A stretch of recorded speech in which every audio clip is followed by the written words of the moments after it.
next on the list is this motorhome, or shall I say, ultimate motorhome. It costs a mere 650,000 British pounds. Now, that's a lot of money.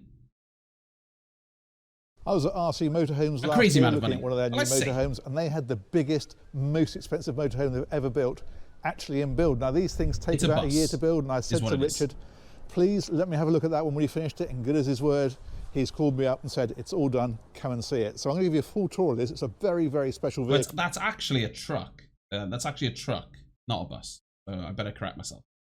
It's actually a truck. I imagine you'd need a HGV license to drive this thing, probably. Cool.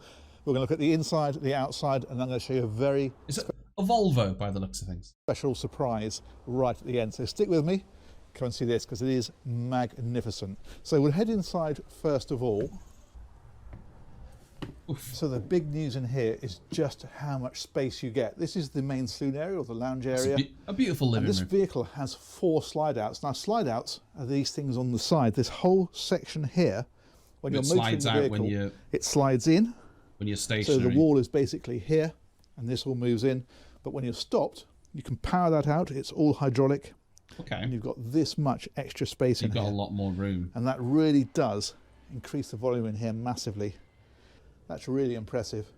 There's a big skylight overhead. We'll come to that, because that's also quite interesting. But what I'm going to do, I love the idea of like one of these RVs just touring the country. Now this looks like this swiveled the driver and passenger seat around. Maybe that's just me. Haven't. Those are up here. It's a huge display as well. That's not standard. Seating effectively. So when you're driving the vehicle, 4 people can all sit up here with proper captain's chairs, seat belts, and everything else. That's really nice. If you come right to the front, this is the management system. Now this is repeated in a couple of places, and I'm going to show you that when we get towards the end of the tour. This is a 360 camera system, so when you're manoeuvring, every aspect of the outside of the vehicle can be seen on there. And then, of course, this is where you drive it from. You do need an HGV license to drive these, because obviously it's a pretty serious piece of kit. It is a serious sized HGV. So let's head on back through, and I will give you the full tour. These are electric blinds that go up, so you've got windows on the outside. I need TVs. I love the lighting that they put into here. That's really trick. And there's some nice touch. Did he say that's really trick? Is that like a cool way of saying it's cool?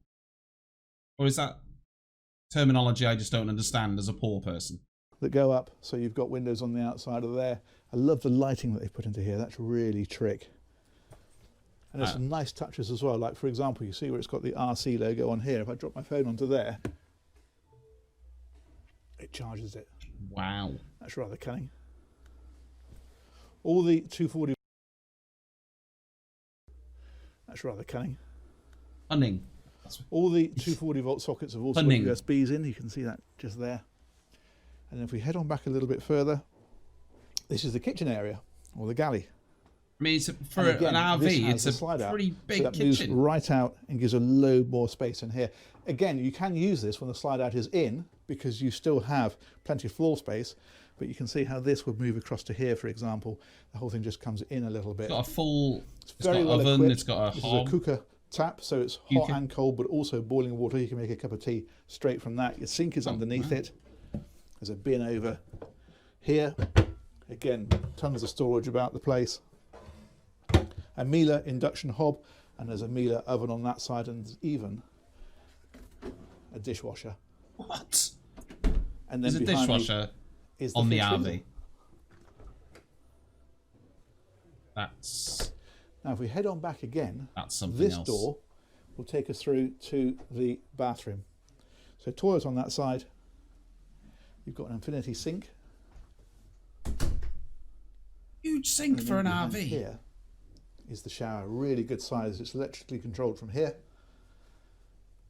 But look, big old shower as well. They've made a point of having their logo everywhere, haven't they? Very, very nice. And then behind here is the bedroom. Now there is a door that slides across, so you can have privacy here, of course. It's very nice. I'm a big fan of it.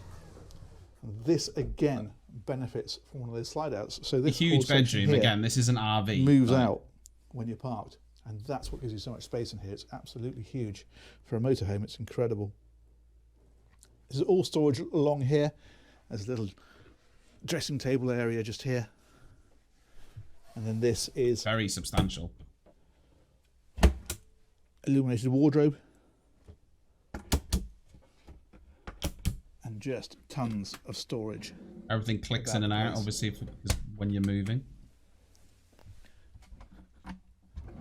All over. Very well thought out, actually. And these are particularly like, these are little pop-out lamps. So you just do that and swivel them. And that's your reading lamp. I like it. I like it. Nifty. Hi Dan, how you doing, buddy? Some lovely upholstery in here as well. Really nicely done. There's a big skylight in here. This has got the day screen over it, so you've just got like a mosquito net type of a thing. But there's also a blackout screen that will go across. That's all electric. I'll show you how that's controlled in a moment. Okay. There's a huge TV in here on the wall. A big old TV for that size of a head on back. This takes us back to the bathroom. And this takes us back out. I will show you the control systems because they're actually pretty interesting. But it's vast, isn't it? You almost forget you're in a motorhome. That is a substantial area for a motorhome. So this is the control system. Now this is controlled from that screen up on the dash. When you're motoring, you can control it from here. But there's also an iPad controller that's down there, which means wherever you are in the vehicle, or even outside of the vehicle, you can control. It's not exactly it's far away to control all these things, though, is it? These are your tanks, so fresh water, grey water, black water, and LPG. You can see your AC power and your solar power. There's solar panels on the roof. But we can also go into a power centre that gives you a lot more information. That's your solar power. There's a generator on the vehicle as well, so you can run your 240 volt from there, or of course you can hook up to power at a site. This is the lounge area. These are these slide outs. So the passenger side and the driver side are these two. But both sides slide out as well, which gives you even more room. Here. I want to see it when it's all slid out. This is what I mean by the roof blind. You can see that powering across. And as I say, that's the same in the bedroom. Let's just drop that back. Cool, I like it. But as well as that, then you can push another button here. And you can see how that tilts up for some fresh air. But beyond that again, I like that. Open the whole thing back so you can get loads of air and light into here with that completely open. I'm sold. Put me on the list. Put me on the list. Really nice. I'll take what else 2. Have we got on here? That's taking us into the kitchen area. So again, you can control the slide out, and the blinds are all electric. I love how they call it the galley. Same for the bedroom. Slide out is over on this one, and your roof window opens in the same way, and the blinds come across it. You've got an iPad as well that can control all that. Actually, one other thing I'll show you, which is Saloon TV. If we hit this button here. Saloon, why have they called? Oh, the TV's in there. That's a TV that rises out of there. Now, my only thing is it smart to have the TV right next to the sink? Hold on, let me go back here. From here. That's the sink there. And then this is the TV. You might get some splashes, no? I don't know, maybe that's just me being... That's the TV that rises out of there. I don't know, maybe that's just my... So if you want to watch with a TV in the evening, you can do. Well, it doesn't come out very far, is it? Widescreen dimensions, is it? Presumably it comes out further than that. The TV in the evening, I hope so. Anyway, let's go and take a look at the outside, because that's also pretty impressive. And as I mentioned, something very, very special. He even took his shoes off. So is these going to have like a carport or a... They're hydraulic, so they fold away. You just pull the handrail out and they retract into the vehicle. Oh, baby. There's also a huge sun blind up here as well. That's a 7-metre blind. And it extends out almost 4 metres, and you can see, hopefully, it's all got lighting all built into it around here and along there. So at night, that just illuminates this area really nicely. The whole vehicle is based on a Volvo FH chassis. Yeah. It's got things like rear wheel steering, for example. There are hydraulic jacks all the way around, so you can raise it up and level it when you're stopped. And then if you come round to the front... They've really thought about this, haven't they? You can see what an amazing looking vehicle this is.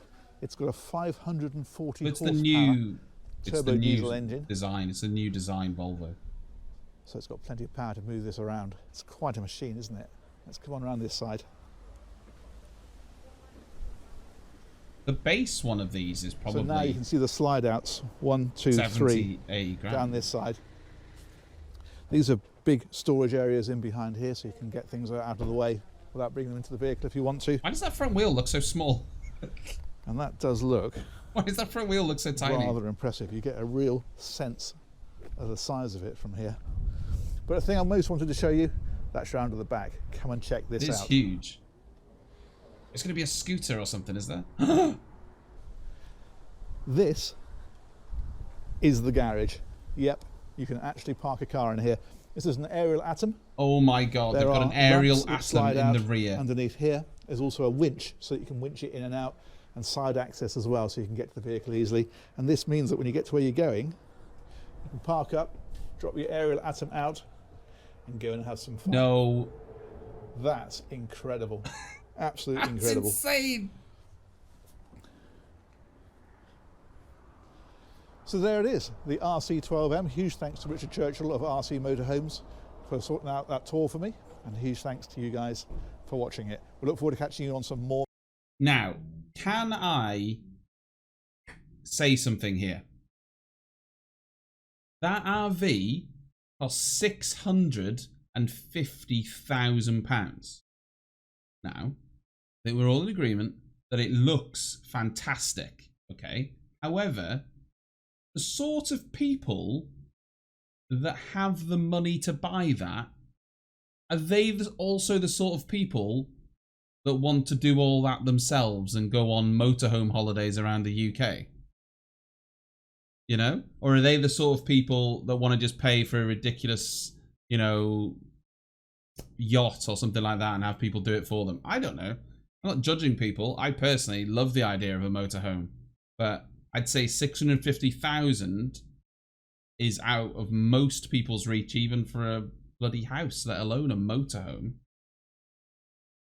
I think it'd have to be for some people who, yeah, have sold their house and they wanted to take that and go on an adventure around the UK, then around Europe. I think that would be fantastic. Why not? But it's a big expense, that, because houses hold their value for the most part. A vehicle depreciates as soon as you take it off the forecourt, so you know you'd be taking a big hit on that. But look, I loved it. I can't afford one at 650,000, but I love the idea of it. It was very well presented and thought out. And then you've got to, you know, chuck on another 40k for the aerial atom in the rear. So, look, I said it before. I'll take two. If I can pay it off £10–15 a month, I'll have two. Otherwise, probably out of my reach.